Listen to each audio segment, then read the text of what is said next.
Le Seigneur dit à Samuel, « Je t'envoie auprès de Jessé de Bethléem, car j'ai vu parmi ses fils mon roi. » Et vous noterez que ce que dit le Seigneur à Samuel est très limité.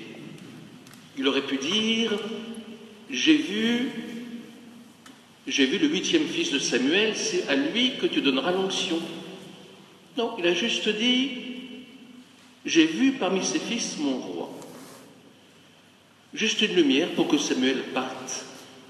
Et Samuel part, mais il n'a pas toute la lumière. Il part simplement sur cette parole de Jésus. Il arrive chez Jessé de Bethléem, arrive le premier fils et je dis, c'est lui. Et le Seigneur lui dit, ce n'est pas lui. Puis le deuxième, c'est lui. Et le Seigneur lui dit, ce n'est pas lui. Et petit à petit ainsi. Et donc c'est petit à petit que le Seigneur lui donne la lumière, en avançant. Il arrive au 7e fils, ce n'est pas lui. Bon. Et il demande, mais n'y a-t-il pas un 8e quelque part?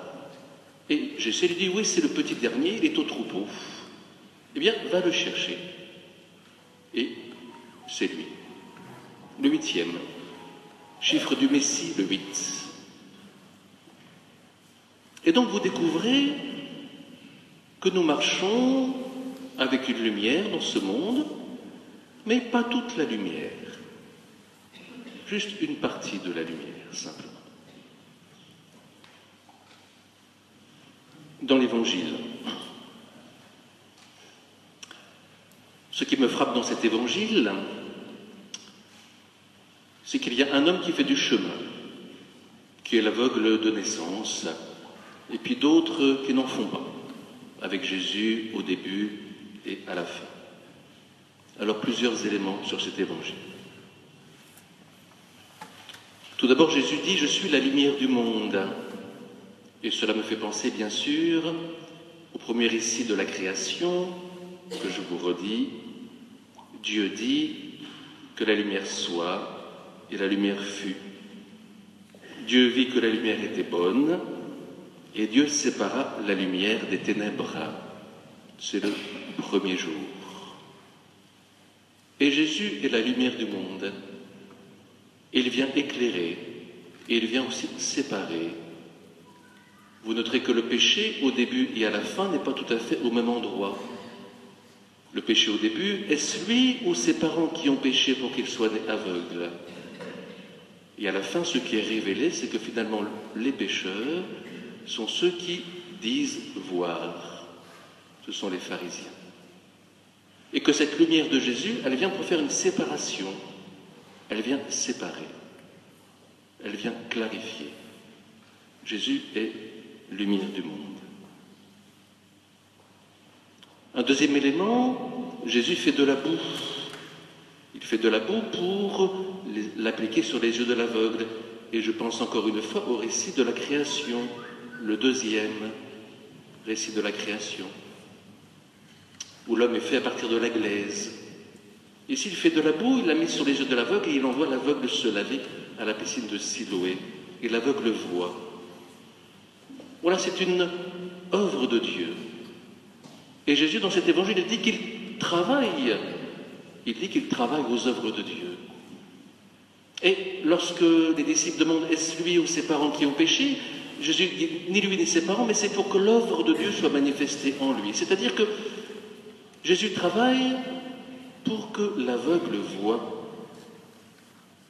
Et qu'après la création, Dieu est toujours au travail pour que l'homme puisse voir.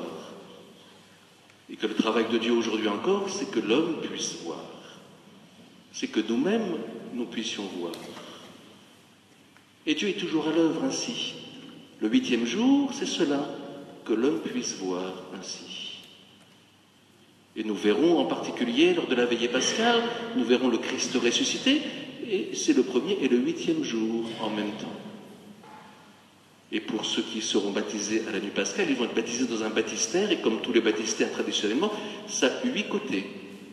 Chiffre 8. 8e fils de David, 8e jour, chiffre de Messie. 8 côtés. C'est l'œuvre de Dieu qui n'est pas terminée. Regardons l'aveugle-né et regardons ceux qu'il rencontre. Tout d'abord, ceux qu'il rencontre, les voisins. Les voisins s'interrogent. Ils se disent, est-ce vraiment lui ou n'est-ce pas lui? Et lui disent, c'est bien moi. Après, ils posent la question, mais sur Jésus, l'aveugle dit, oui, Jésus, l'homme qu'on appelle Jésus, m'a fait de la boue, me l'a appliqué sur les yeux, m'a dit, va te laver, je me suis lavé et je vois maintenant. Et les voisins posent la question, où est-il? Et non pas qui est-il, mais où est-il? Et lui dit qu'il ne sait pas. Et vous noterez que les voisins ne bougent pas. La question ne suscite en eux aucun intérêt pour qu'ils se déplacent et qu'ils bougent. Beaucoup de gens dans l'Évangile vont chercher Jésus, mais ne vont pas chercher plus loin. Lui, il continue d'avancer. Il dit donc que Jésus est un homme. Ensuite, ce sont les pharisiens qu'il va rencontrer, et lui continue d'avancer. Les pharisiens, ils savent. Voilà, ce sont des savants, ils ont le savoir. Ils savent, mais vont se révéler comme n'avançant pas non plus. Alors que l'aveugle, lui, continue d'avancer, et la deuxième phrase qu'il dira, cet homme, que dis-tu de lui? Cet homme est un prophète. Quelqu'un qui parle de la part de Dieu, prophète. Et puis, les parents de cet aveugle. Les parents, ils ont peur. Ils ont peur, ils se cachent. Ils disent qu'ils ne savent pas. Et ça me fait aussi penser à la création. Vous savez, après la chute, dans le récit de la création, Adam et Ève se cachent, ils ont peur. Et cet aveugle de naissance est enfant de ses parents qui ont peur. Et vous sentez bien que nous sommes tous enfants de ces parents qui ont peur. Nous sommes tous de naissance aveugles. Tous de naissance, nous ne voyons pas la lumière. Tous de naissance, nous ne voyons pas Jésus. Tous de naissance, nous ne savons pas qui il est. De naissance. Et que l'œuvre de Dieu, c'est bien que nous voyons cette œuvre. Nous sommes cet aveugle de naissance, ainsi, dont les parents ont peur. Nous sommes de cette descendance-là. Il rencontre les pharisiens, cet aveugle de naissance, les pharisiens qui savent, ils ont le savoir. Nous savons, nous, que cet homme est un pécheur. Nous savons que Dieu a parlé à Moïse. Nous, c'est de Moïse dont nous sommes les disciples. Celui-là, nous ne savons pas d'où il est, dans le sens, nous n'avons pas de preuves. Voilà. Ils savent et il ne peut pas venir de Dieu. Bon. Et du coup, ils ne se déplacent pas avec leur savoir. Ils restent dans leur certitude, sans se déplacer. Ce qui est beau chez l'aveugle, c'est sa simplicité, qui me fait penser à Bernadette de Lourdes, par exemple, dans sa simplicité. Il sait ce qu'il sait et il sait ce qu'il ne sait pas. Il le dit avec grande simplicité. Est-ce un pécheur? Je n'en sais rien. Je sais que maintenant je vois. Et puis après il dit, jamais encore on a entendu dire que quelqu'un ait ouvert les yeux d'un aveugle de naissance, et il dit, s'il n'était pas de Dieu, il ne pourrait rien faire. Et donc il avance. Voilà, cet homme, prophète, est de Dieu. Et il avance ainsi. Et puis l'aveugle rencontre à nouveau Jésus, qui lui dit, crois-tu au Fils de l'homme? Et qui est-il, Seigneur, pour que je croie en lui? Tu le vois, c'est lui qui te parle. Et je crois, Seigneur. Seigneur, celui qui est Seigneur, vainqueur du mal et de la mort, vainqueur en ce monde, de toutes ténèbres aussi. Et il se prosterne. Voilà, c'est le terme de la foi, le terme du chemin. Il se prosterne devant Jésus. Il reconnaît que Jésus est Seigneur.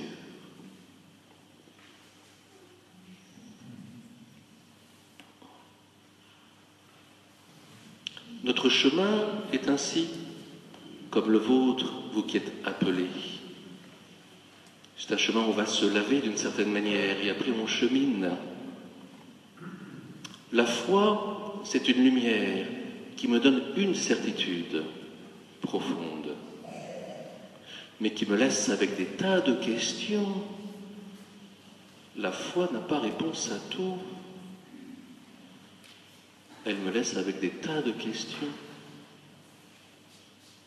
Si j'ai réponse à tout, je n'avance plus. La foi, c'est juste une lumière en ce monde. Et je vous cite cette très belle phrase de Benoît XVI dans l'encyclique Dieu est amour. Les chrétiens, bien que plongés, comme tous les autres hommes, dans la complexité dramatique des événements de l'histoire, donc dans la nuit de ce monde, complexité dramatique, et nous la connaissons, cette complexité dramatique en ce monde, où proche, toute proche de nous, maladie, deuil, etc., etc., etc., mal. Nous sommes dans cette complexité dramatique. Il reste ferme dans la certitude, lumière intérieure, il n'y a pas de preuve, bien sûr, dans la certitude intérieure que Dieu est Père et qu'il nous aime.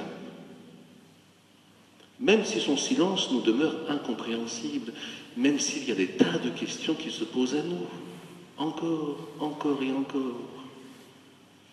Et comme dit Hannah Arendt, finalement la foi c'est un îlot de certitude dans un océan d'incertitude. C'est une lumière qui me permet d'avancer ainsi.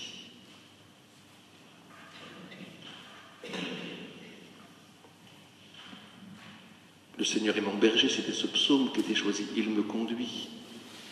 Et nous savons bien que dans notre vie, le Seigneur donne suffisamment de lumière pour avancer, mais nous n'avons pas toute la lumière. Et nous savons au fond de nous-mêmes, tiens, c'est bien cela qu'il s'agit que je fasse maintenant. J'ai bien cette lumière pour avancer ainsi, mais sans plus, sans plus. Et c'est avec cette lumière que j'avance dans cette nuit. C'est cela la foi. Un autre passage magnifique, signé par le pape François, mais de Benoît XVI certainement, le numéro 4 de la lumière de la foi. La lumière de la foi possède en effet un caractère singulier, étant capable d'éclairer toute l'existence de l'homme. Pour qu'une lumière soit aussi puissante, elle ne peut provenir de nous-mêmes. Elle doit venir d'une source plus originaire. Elle doit venir en définitive de Dieu. La foi naît de la rencontre avec le Dieu vivant qui nous appelle et nous révèle son amour, un amour qui nous précède et sur lequel nous pouvons nous appuyer pour être solides et construire notre vie. Transformés par cet amour, nous recevons des yeux nouveaux. Nous faisons l'expérience qu'en lui se trouve une grande promesse de plénitude. Et le regard de l'avenir s'ouvre à nous. La foi que nous recevons de Dieu comme un don surnaturel apparaît comme une lumière pour la route qui oriente notre marche dans le temps. D'une part, elle vient du passé, elle est la lumière d'une mémoire de fondation, celle de la vie de Jésus, où s'est manifesté son amour pleinement fiable, capable de vaincre la mort.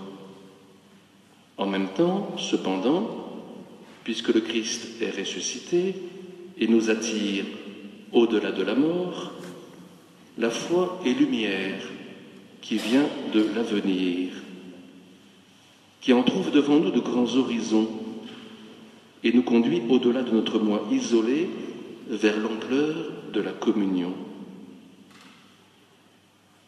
Nous comprenons alors que la foi n'habite pas dans l'obscurité, mais qu'elle est une lumière dans nos ténèbres. Dante l'a décrit dans la Divine Comédie comme une étincelle qui se dilate, devient flamme vive et brille en moi comme brille l'étoile aux cieux.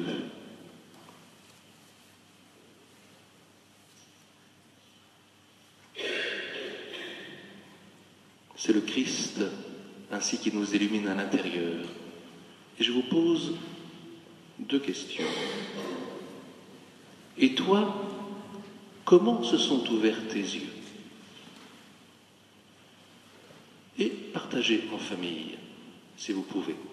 Et toi, ou en groupe, et toi, comment se sont ouverts tes yeux? Et de votre chemin, que dites-vous de Jésus aujourd'hui, sur ce chemin qui n'est pas fini?